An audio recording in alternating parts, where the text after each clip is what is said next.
جب ہم کہتے ہیں کہ اللہ اکبر تو اس کا مطلب ہوتا ہے اللہ سبحانہ و تعالی ہم سب سے بڑے ہیں۔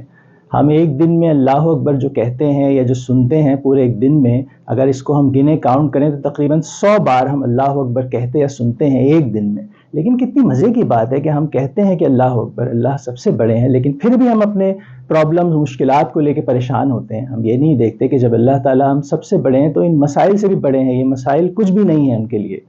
یہاں ایک میرے ذہن میں مثال آ رہی ہے، ایک کرتب دکھانے والا جو ہے وہ رسی پر چلنے کا کرتب دکھا رہا ہے اور اس کے آس پاس لوگ جمع ہیں، وہ رسی پہ کرتب کے طور پہ چل رہا ہے، رسی پہ ایک دفعہ چلا، دوسری دفعہ چلا، بار بار چل کے دکھا رہا ہے، لوگ خوش ہو رہے ہیں، تالیاں بجا رہے ہیں، سیٹیاں بجا رہے ہیں اور واہ واہ کر رہے ہیں اور کہہ رہے ہیں کہ دیکھو یار یہ بندہ اتنا زیادہ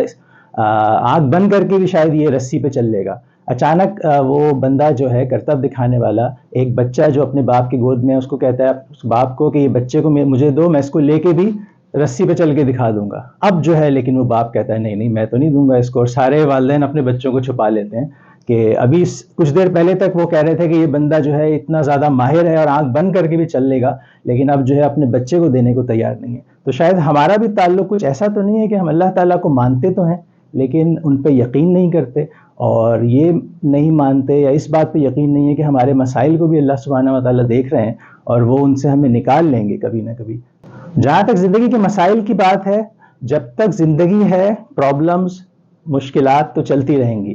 میں آپ کو وہ جگہ بتاؤں، دنیا میں ایک جگہ ہے جہاں پہ کوئی مسئلہ نہیں ہے، اس جگہ کا نام ہے قبرستان۔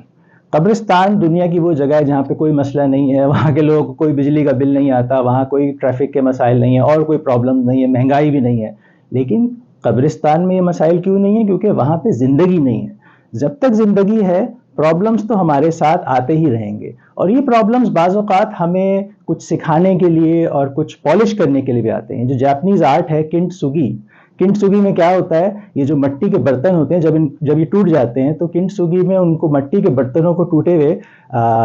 سینڈ، مٹی اور سونے کو ملا کے گولڈ سینڈ کے ساتھ ان کو دوبارہ جوڑ دیا جاتا ہے۔ تو وہ جو مٹی کا ٹوٹا ہوا برتن جو ٹوٹنے سے پہلے تھا، گولڈ سے جب اس کو جوڑا جاتا ہے تو وہ اور زیادہ خوبصورت ہو جاتا ہے۔ تو بعض اوقات یہ زندگی کے مسائل بھی ہمیں لگتا ہے کہ ان مسائل نے ہماری کمر توڑ کے رکھ دی ہے اور ہماری لائف خراب ہو گئی ہے، لیکن یہ مسائل بعض اوقات ہمیں دوبارہ سے اور بہتر اور زیادہ پالش کر کے ہمیں کھڑا کر دیتے ہیں۔